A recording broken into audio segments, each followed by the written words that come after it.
রাধা মা, তোমার কি হয়েছে রাধা? তোমার যদি কিছু হয়ে যায় আমি আর জীবিত থাকবো না। বাবা, তোমরা কেঁদো না। তোমাদের রাধাকে হাসি মুখে বিদায় জানাও মা বাবা। না না না রাধা, তোমার কিচ্ছু হবে না, তোমার কিচ্ছু হবে না। তোমার বাবা থাকতে তোমার কিচ্ছু হতে দেবে না।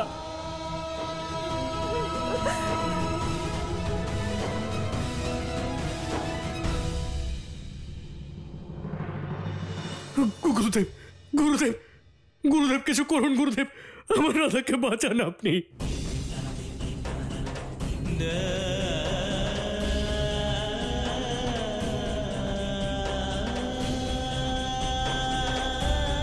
রাধার উপর অমোঘ শক্তি প্রয়োগ হয়েছে বৃষভানু।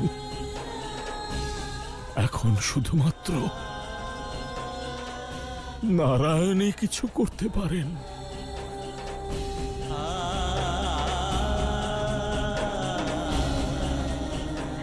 না গুরুদেব, এমন বলবেন না গুরুদেব।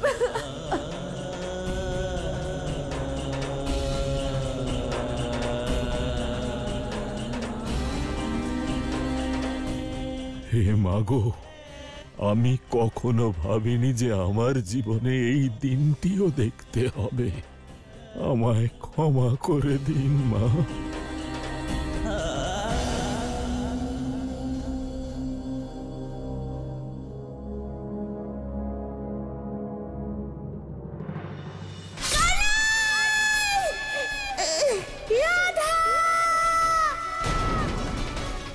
রাধা,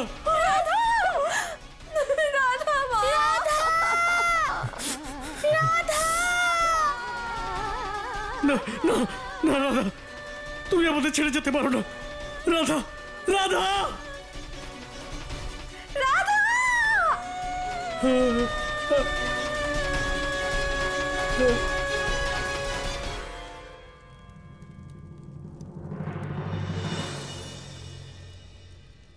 ভদ্রাক্ষ,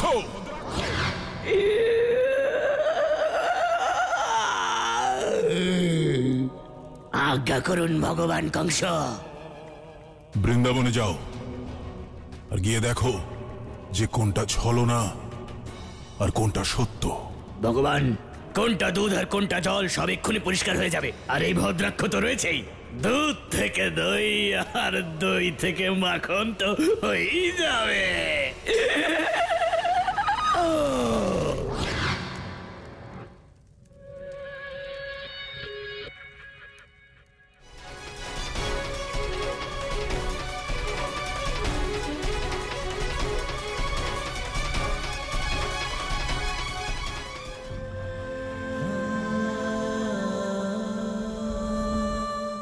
দেবী, এ আপনি কি করলেন? আমি যখন কৃষ্ণ অবতার ধারণ করি, আপনি আমায় কথা দিয়েছিলেন এই অবতারের পূর্ণ যাত্রায় আপনি আমার সাথে থাকবেন।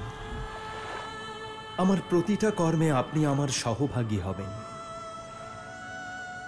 কিন্তু এ আপনি কি করলেন? এত তাড়াতাড়ি আমার সঙ্গ ছেড়ে দিলেন। এ আপনি ঠিক করেননি দেবী। প্রভু, তবে কি এটা উচিত হতো যে ওই অমোঘ শক্তি আপনার সংহার করে দিত? কৃষ্ণ অবতার ধারণ করার পশ্চাতে যে অধর্মকে বিনাশ করার আপনার যে উদ্দেশ্য, তা অসম্পূর্ণ থেকে যাওয়া কি উচিত হতো প্রভু? প্রভু, ধর্মকে স্থাপন করা আর ভবিষ্যতে যে সমাজের রচনা করতে চলেছিলেন, সর্বদার জন্য তা অসম্পূর্ণ থেকে যাওয়া উচিত হতো কি? না প্রভু, আমি এই সংসার আর আপনার অসংখ্য ভক্তদের এভাবে নিরাশ হতে দেখতে পারবো না। ধর্মের রক্ষক আর সমাজের পথপ্রদর্শক কানাইয়ের বিনাশ হতে দেখতে পারতাম না। আর আমার তো জন্মই হয়েছে আপনাকে সাহায্য করার জন্য। আর এর থেকে বড় সাহায্য আর কি হতে পারে প্রভু? যে আমি আপনার প্রাণ রক্ষা করব। কিন্তু দেবী, রাধা নিজেই তো কানাইয়ের শক্তি ছিল। যেভাবে আপনাকে ছাড়া এই সংসার আমি সৃষ্টি করতে পারবো না, ঠিক সেভাবে রাধাকে ছাড়া কানাইও কিছু করতে পারবে না।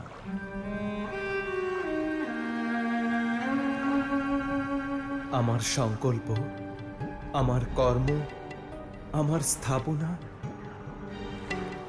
এই সব কিছু আপনাকে ছাড়া অপূর্ণ। কানাই ততক্ষণ পরম অবতার হতে পারবে না যতক্ষণ না রাধা ওর সাথে থাকবে। গুরুদেব, গোপিনীর সাথে এত বড় দুর্ঘটনা ঘটে গেল আর আমরা কিচ্ছু করতে পারলাম না। ওকে সত্যি আমাদের ছেড়ে চলে যাবে? আমরা কি ওকে বাঁচাতে পারবো না? আপনার বেদ, আপনার পুরাণ, আপনার শাস্ত্রের জ্ঞান, আপনার তপস্যা, আপনার যোগ শক্তি, আজ এইসবের কোনো গুরুত্ব নেই গুরুদেব। আপনি বলুন না, এমন কোন শক্তি থাকবে, এমন কোন পথ তো থাকবে, এমন কোন তপস্যাও থাকতে পারে যা দিয়ে গোপিনীর জীবন বাঁচানো যাবে। গোপিনীর জীবন বাঁচানোর জন্য আমি সবকিছু করতে পারি গুরুদেব। সে আমাকে তপস্যাই করতে হোক, বা কারোর সঙ্গে যুদ্ধ, বা কংসের কাছেও যদি অনুরোধ করতে হয়, আমি তা সবকিছু করতে রাজি আছি গুরুদেব। অসম্ভবকে সম্ভব করার জন্য প্রস্তুত আমি। আপনি শুধু পথ দেখান, পথ দেখান গুরুদেব, পথ দেখান।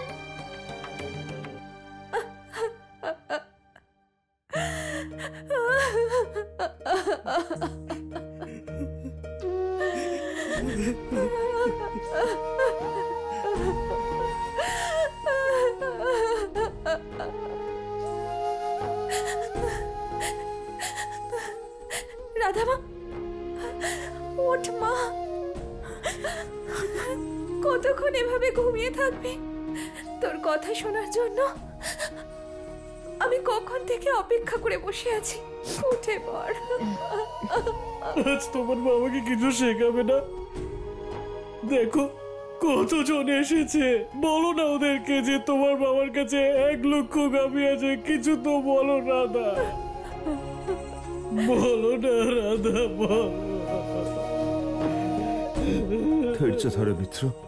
যে পিতার কন্যা তাকে ছেড়ে চলে যায়, সে পিতা কিভাবে ধৈর্য ধরতে পারবে মিত্র?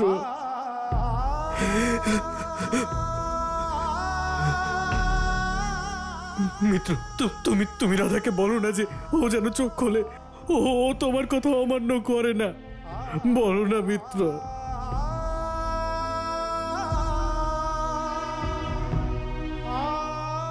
হ্যাঁ দিদি, তুমি একটু বলো না আমার রাধা মাকে।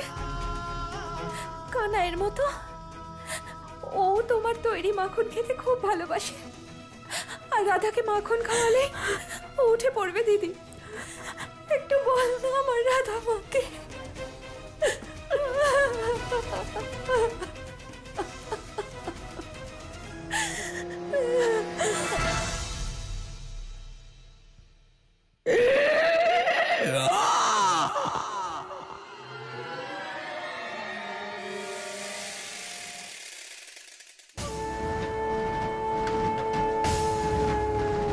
কি ছলনা করছো সবাই মিলে?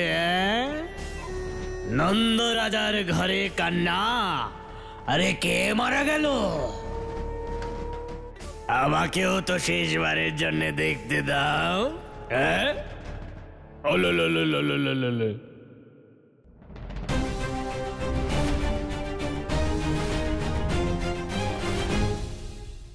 গুরুদেব, আপনি এমন চুপ করে আছেন কেন গুরুদেব? আপনার কাছে তো যোগ শক্তি আছে গুরুদেব। আপনি সেই শক্তি দিয়ে দেখুন না যে গোপিনীকে কি করে জীবিত করা যায়। কানাই, এই সংসারে প্রত্যেকটি সমস্যার সমাধান আছে, কিন্তু মৃত্যু এক অটল সত্য, যা মনুষ্য তো কি স্বয়ং ঈশ্বরকেও স্বীকার করতে হয়, কারণ এটাই নিয়তির অটল সিদ্ধান্ত। গুরুদেব, গোপিনীকে জীবিত করার জন্য আমি নিয়তিকেও বদলাতে পারি, কারণ আপনি তো জানেন গুরুদেব যে জীবনের কোনো উদ্দেশ্যই নেই। আর যদি রাধা জীবিত না হয় তাহলে এই সংসারে সবাই নিরুদ্দেশ আর ধ্বংস হয়ে যাবে।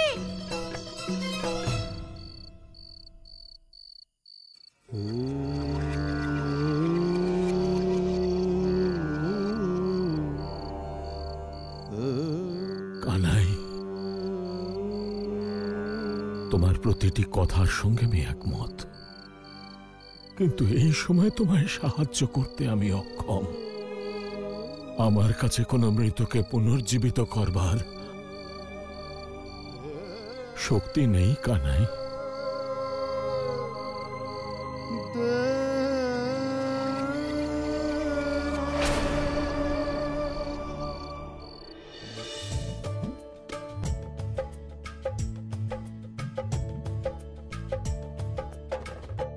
এটা কি হলো?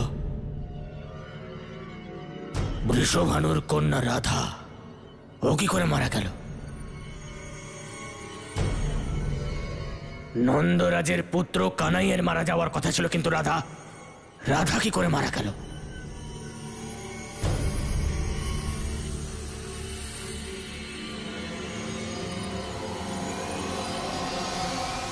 তোমার ক্রোধ হচ্ছে,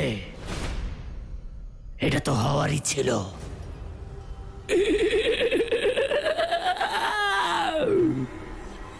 ভগবান কংসের সাথে শত্রুতা করলে তোমরা সবাই মরবে। আজ রাধা, কাল তুমি তুমি তুমি তুমি তুমি সবাই। আর এটা ততক্ষণ চলবে যতক্ষণ ভগবান কংস ওই কানাইয়ের বিনাশ না করছে।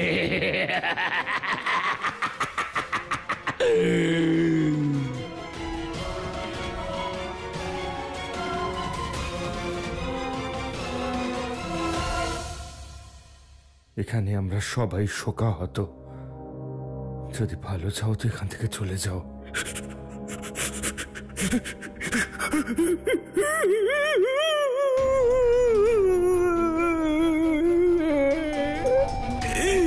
আরে রাধা মারা যাওয়াতে আমিও ভীষণ দুঃখিত নন্দ,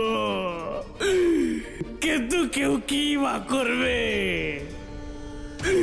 ওই কাল যমনের অমোঘ শক্তির কাছে কাউকে না কাউকে তো মরতেই হতো। রাধা মারা গেছে।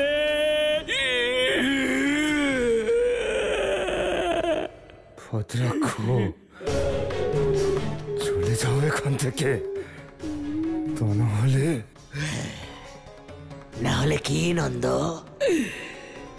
এই প্রেত ভদ্রাক্ষকে কিভাবে তাড়াবে?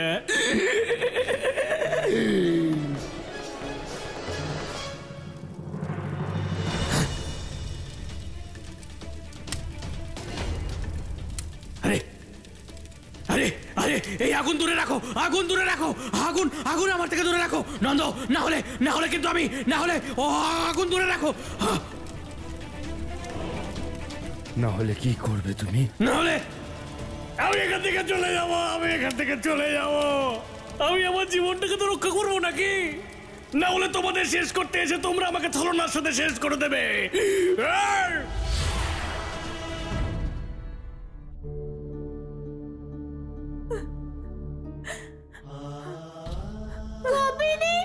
কানাই, কানাই,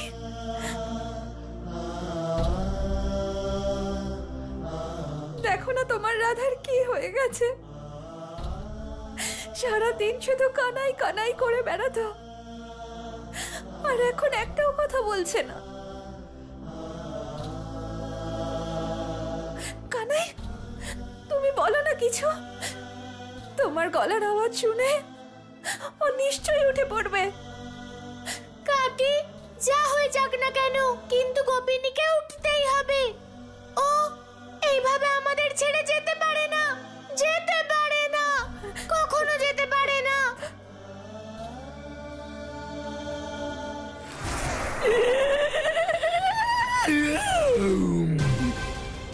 আপনি একদম সঠিক ছিলেন ভগবান। কাল যমন ঠিক করে নিজের কাজটা করতেই পারেনি ভগবান। আরে অমোঘ শক্তি দিয়ে বান চালাতে হতো কানাইয়ের ওপর, আরো বান চালিয়েছে রাধার ওপর। রাধাকে শেষ করে দিয়েছে ভগবান। রাধা মারা গেছে।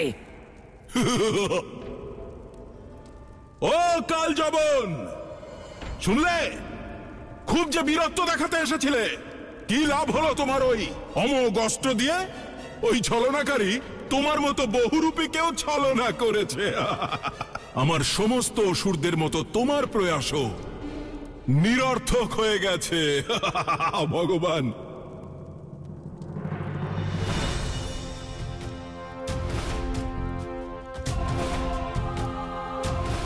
কে ওখানে?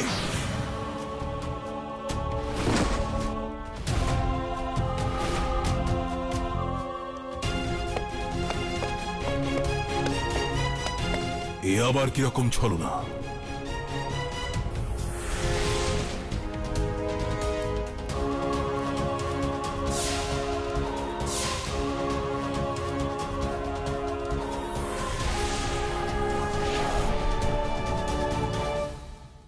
কেশী, মিত্র আমার,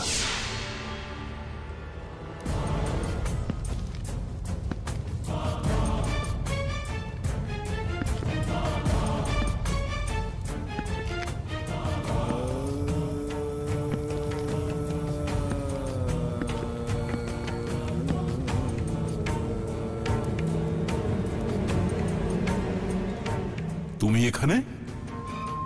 তুমি তো... হ্যাঁ কংস, আমি দানব অনুষ্ঠান করছিলাম, কিন্তু এখন সেই অনুষ্ঠান সম্পূর্ণ হয়েছে। আর সেই অনুষ্ঠানের মাধ্যমেই আমি অনেক শক্তি লাভ করেছি। সেজন্য যখনই আমি তোমার সমস্যার ব্যাপারে জানতে পারলাম, সেই মুহূর্তেই এখানে চলে এলাম। সমস্যা? ভগবান আমি, ভগবান কংস, আর ভগবানেরও সমস্যা হয় কংস। যেমন তোমারও সমস্যা আছে। বিষ্ণুর সেই অবতার নন্দপুত্র,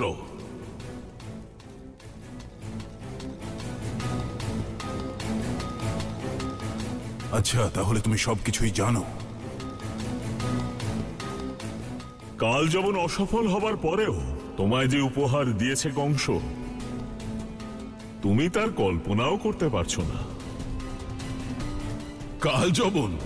কোন উপহার? এটাই যে কাল যবন ওই বিষ্ণুর অবতারকে অর্ধমৃত করে দিয়েছে।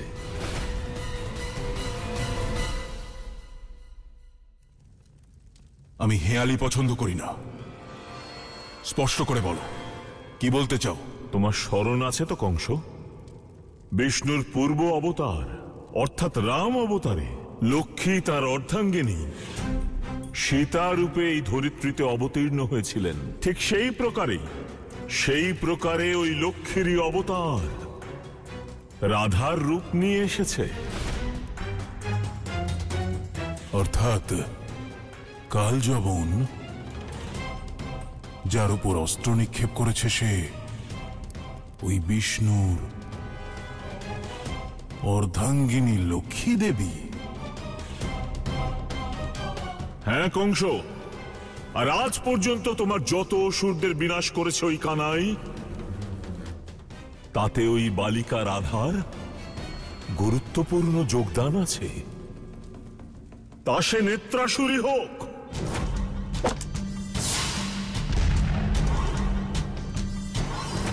অথবা মহাবলী উৎকচ,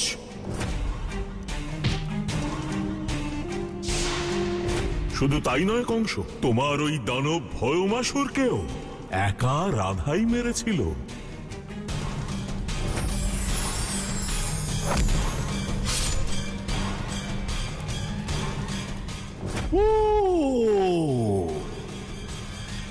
মন্দিরে দেখা হয়েছিল।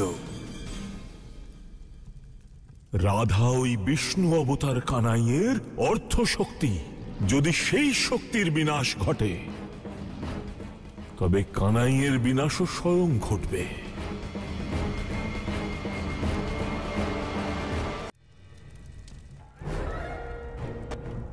এখন শুধু রয়েছে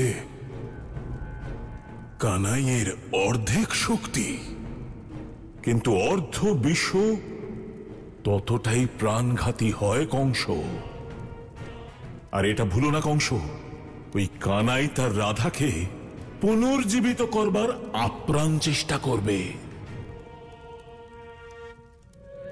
কিন্তু ভগবান কংস সেটা হতে দেবে না। ভদ্রাক্ষ, হ্যাঁ বলুন ভগবান। রাধার পুনর্জীবিত হওয়ার সমস্ত পথ বন্ধ করে দাও। আমাদের ধর্মগ্রন্থের কোনো না কোনো উপায় তো থাকবেই। আমাকে খুঁজে বার করতেই হবে মা রাধাকে পুনর্জীবিত করবার কোনো পথ।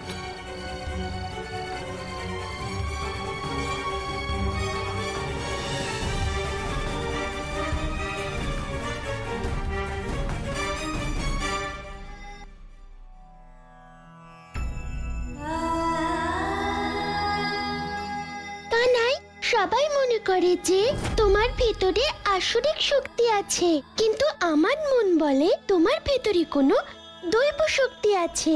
আর রাধার কানাইয়ের তো দৈব শক্তি থাকবে, তাই না?